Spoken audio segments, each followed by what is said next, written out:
Mwanahabari Lukman Maloto amewataka wasaidizi wakuu wa Rais wa Jamhuri ya Muungano wa Tanzania Daktari Samia Suluhu Hassan kuweka mbele utekelezaji wa majukumu yao ya kitaifa badala ya kuanza kujijenga mazingira ya kuwania nafasi ya urais katika uchaguzi mkuu wa mwaka 2030. Katika makala yake, mwanahabari Maloto ameeleza kuwa viongozi hao wanapaswa kuelekeza nguvu zao zote katika kutoa msaada kamili kwa mkuu wa nchi ili serikali iweze kutimiza wajibu wake wa kuwaletea wananchi maendeleo.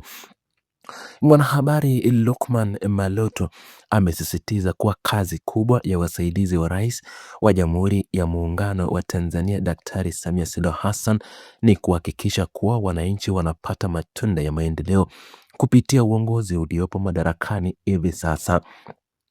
Katika uchambuzi wake, Maloto amewataja majina wasaidizi wakuu wa Rais wa Jamhuri ya Muungano wa Tanzania ambao ni Makamu wa Rais Daktari Emmanuel Nchimbi pamoja na Waziri Mkuu Daktari Mwigulu Nchemba.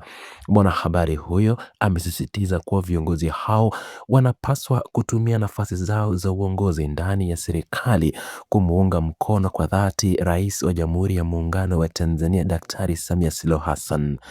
Mwanahabari Maloto ameeleza kuwa mshikamano kati ya Rais wa Jamhuri ya Muungano wa Tanzania, Makamu wa Rais Emmanuel Nchimbi pamoja na Waziri Mkuu Mwigulu Nchemba ni jambo la lazima katika kuhakikisha serikali inatenda kazi yake kwa ufanisi wa hali ya juu. Mwanahabari Maloto amebainisha kuwa kwa mujibu wa katiba ya nchi, Makamu wa Rais Emmanuel Nchimbi na Waziri Mkuu Mwigulu Nchemba ni sehemu muhimu sana katika safu ya uongozi wa serikali ya Tanzania. Mwanahabari huyo ameeleza kuwa kutokana na katiba kuwapa dhamana hiyo kubwa, Makamu wa Rais Emmanuel Nchimbi na Waziri Mkuu Mwigulu Nchemba wanapaswa kuonyesha uaminifu mkubwa na uwajibikaji wa hali ya juu. Maloto amesisitiza kuwa kipindi hiki ambacho Rais wa Jamhuri ya Muungano wa Tanzania Samia Suluhu Hassan anaendelea kutekeleza majukumu ya kuliongoza taifa kinahitaji nidhamu ya hali ya juu kutoka kwa Makamu wa Rais na Waziri Mkuu. Katika maelezo zaidi, mwanahabari Lukman Maloto ameeleza kuwa kumekuwa na mazungumzo katika maeneo mbalimbali yanayowahusisha Makamu wa Rais na Waziri Mkuu na mbio za urais wa mwaka wa 2030. Maloto amebainisha kuwa ingawa mazungumzo hayo yapo katika jamii, hakuna kauli ya moja kwa moja kutoka kwa Makamu wa Rais Emmanuel Nchimbi au Waziri Mkuu Mwigulu Nchemba inayothibitisha kuwa wanaandaa mikakati ya kuwania nafasi hiyo. Maloto ameeleza kuwa ukosefu wa kauli rasmi kutoka kwa Makamu wa Rais na Waziri Mkuu haupaswi kufanya mazungumzo hayo yapuuzwe, bali unapaswa kuwa fursa ya kukumbusha wajibu wa viongozi hao kwa taifa. Maloto amefafanua kuwa swala kubwa linalopaswa kuangaliwa kwa umakini si kuwa na ndoto ya kuwa rais wa nchi, bali namna tamaa ya nafasi hiyo inavyoweza kuathiri uwezo wa kiongozi kutekeleza majukumu yake ya sasa kwa uaminifu. Mwanahabari Maloto ameeleza kuwa pindi kiongozi anapoanza kuweka macho yake kwenye nafasi ya urais ya mwaka wa 2030, kuna athari kubwa ya kubadilika mtazamo wake ya utendaji kazi wa kila siku. Maloto amesisitiza kuwa tamaa ya kuwania urais inaweza kufanya wasaidizi wa Rais wa Jamhuri ya Muungano wa Tanzania kuanza kujiona kama wapinzani wa Rais Samia Suluhu Hassan badala ya kuwa wasaidizi waaminifu. Amewahoji viongozi hao akieleza kuwa ikiwa tamaa ya urais itawafanya wawe wapinzani wa Rais wa Jamhuri ya Muungano wa Tanzania, watawezaje kufanya kazi kwa maelewano ili kuwaletea Watanzania maendeleo? Mwanahabari Lukman amebainisha kuwa maelewano ndani ya serikali ndiyo nguzo kuu inayowezesha utekelezaji wa miradi na mipango mbalimbali ya maendeleo nchini.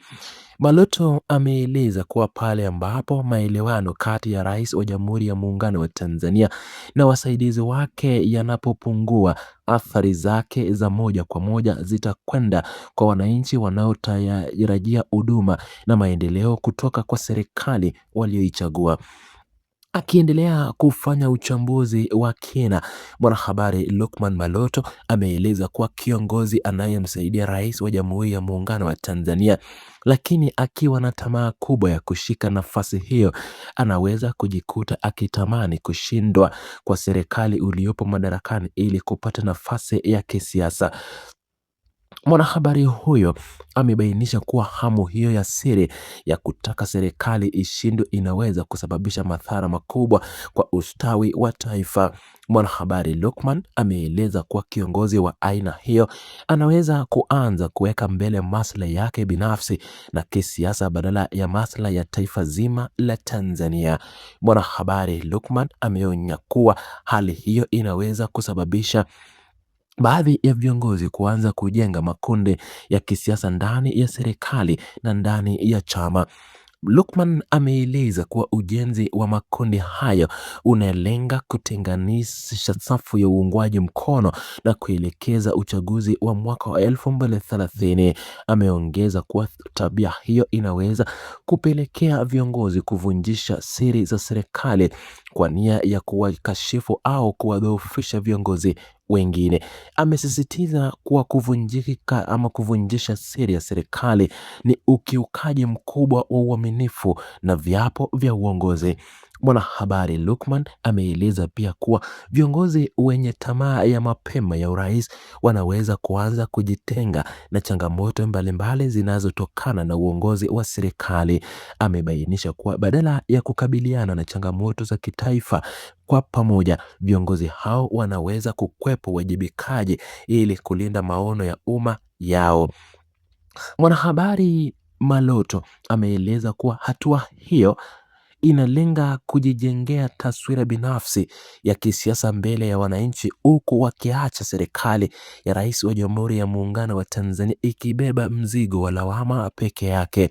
Amewakumbusha kuwa historia ya siasa duniani imeonyesha wazi jinsi makundi na ushindani ya mapema ndani ya mifumo ya uongozi yanavyoweza kuathiri vibaya utendaji wa serikali. Mwanahabari Lukman ameeleza kuwa katika nchi mbalimbali, matamanio ya mapema ya madaraka yalisababisha kuvunjika kwa umoja unaohitajika katika kutekeleza majukumu ya kitaifa.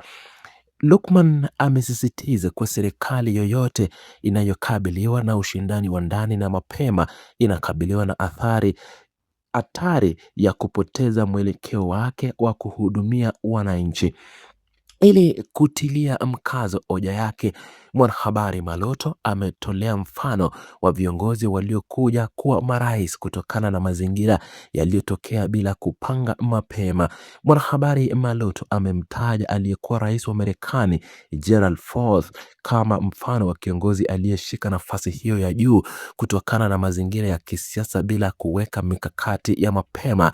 Maloto pia amemtaja aliyekuwa rais wa Brazil Fernando Cardoso kama mfano mwingine wa kiongozi aliyetoa uongozi wa nchi yake kupitia rekodi nzuri ya utendaji kazi na uaminifu wake kwenye shughuli zake. Maloto amesisitiza kuwa uongozi wa juu unaweza kuja mwenyewe kutokana na kazi nzuri anayofanya kiongozi katika nafasi aliyonayo hivi sasa.